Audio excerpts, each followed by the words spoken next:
Ave Maris Stella. Hello and welcome back to Vatican II in a Year. This is your host, Father Matthew Schneider. I am a priest of the Legionaries of Christ and a theology professor. This is a podcast on the StarQuest Production Network at sqpn.com.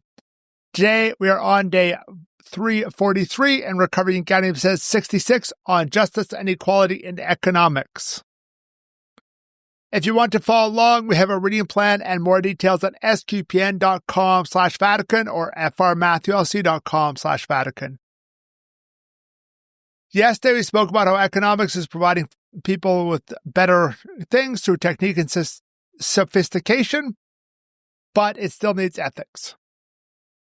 Today, we're going to continue Chapter 3, Economic and Social Life. We will conclude the Section 1, Economic Development. This section has only been 2 days, so it's pretty brief. And today, this paragraph has 3 subparagraphs. Each have their own practical points to apply to economics, which I'll mention when I get to that. So, as noted, we're paragraph 66. We have these 3 subparagraphs, which are our themes for today. A, we need to move inequality and discrimination, and especially to help farm workers. B, we need to allow movement for economic reasons, but with rules. And C, work is a goal, a good to be sought, not just a means.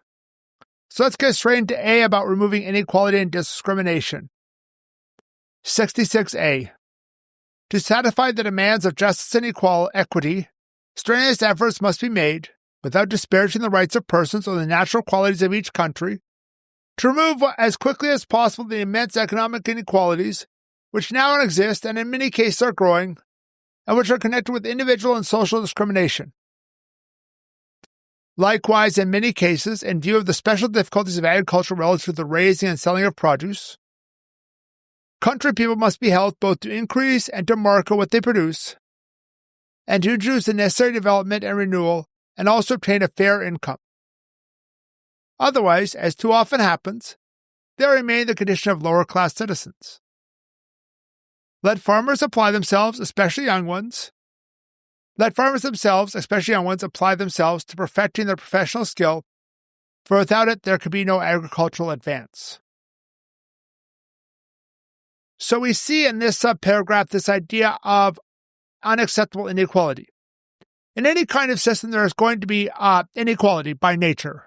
Just somebody went to medical school and got a 8-year degree and is like the super surgeon. There's only one of them in town, and he's really important. Well, he's going to get paid more than the guy who, cleans out, who's the janitor or something like that. But the danger is when this inequality is extreme or when it's based on discrimination. There are a lot of examples of this where we have things, we look back to Jim Crow laws at the time, or I don't remember exactly when they ended, where black people in certain parts of the U.S. could not attain for a lot of things that today are considered normal and are acceptable, and that was discrimination. That was bad.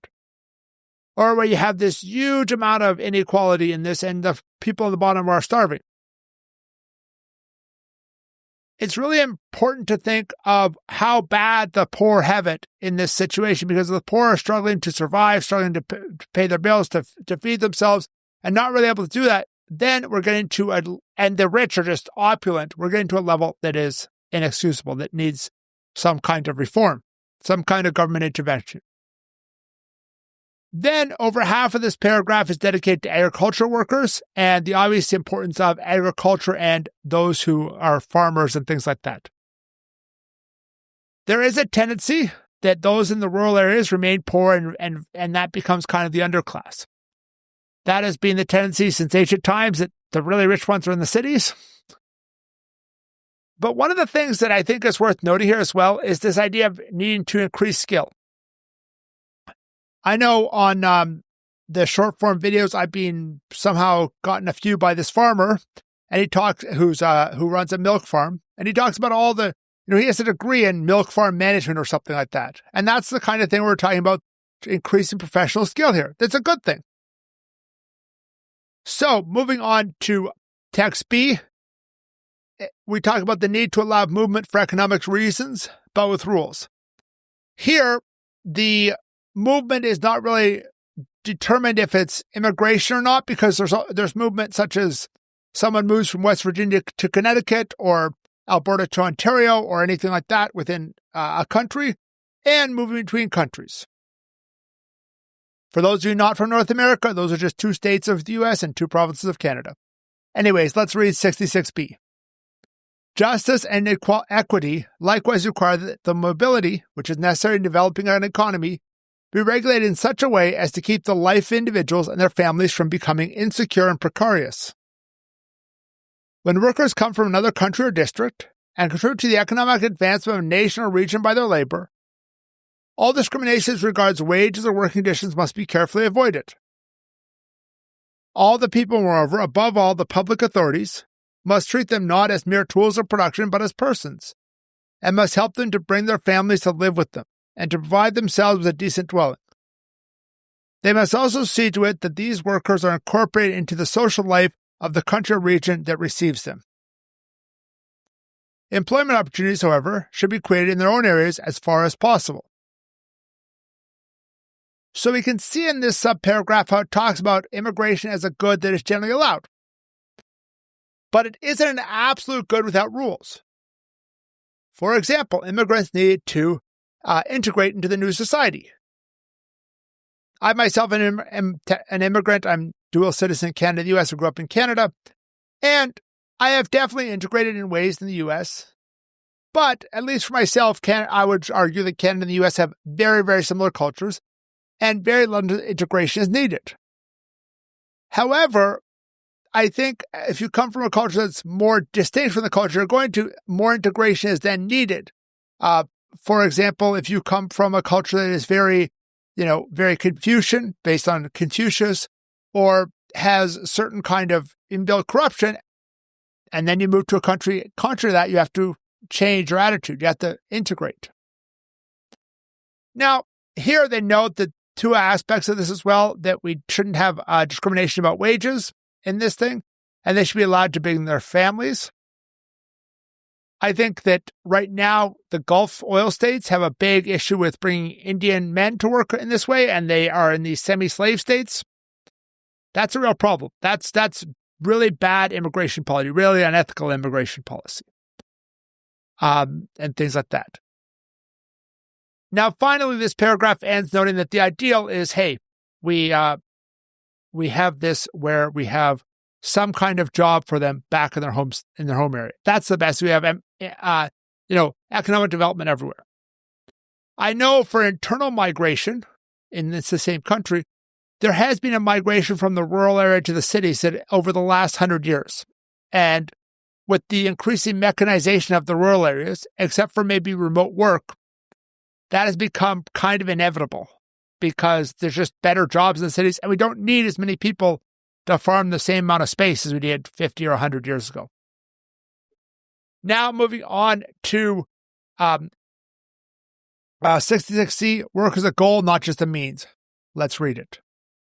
C, in economic affairs, which today are subject to change, as in the new forms of industrial society in which automation, for example, is advancing, care must be taken that sufficient and suitable work and the possibility of the appropriate technical and professional formation are furnished. The livelihood and the human dignity, especially of those who are in very difficult conditions because of illness or old age, must be guaranteed. Most of this subparagraph is reminding us that human work has a goal, but it is a goal too. It is good to have a human aspect of work. Work has a subjective element, and that's important. We can automate work, but we always need to maintain some human aspect in that work. We can't just leave everything to AI. That's kind of beyond this. That's how it might develop today if Vatican II was rewritten today in 2025. But that importance there, that it is something human, and it is that subjective element. Finally, it notes the need to ensure help for the sick and elderly, and so they have support. I think that's pretty straightforward. That concludes today. Thank you for listening to this episode of Vatican II in a Year. This is a listener-supported podcast, and you can donate to StarQuest to produce it. You can donate to StarQuest to help produce it, and other great podcasts at sqpn.com/give. You can give one-time monthlies on the StarQuest Patreon. Tomorrow we're going to continue with paragraph 67 of Gaudium et Spes. That will be on human labor is a key element in economics.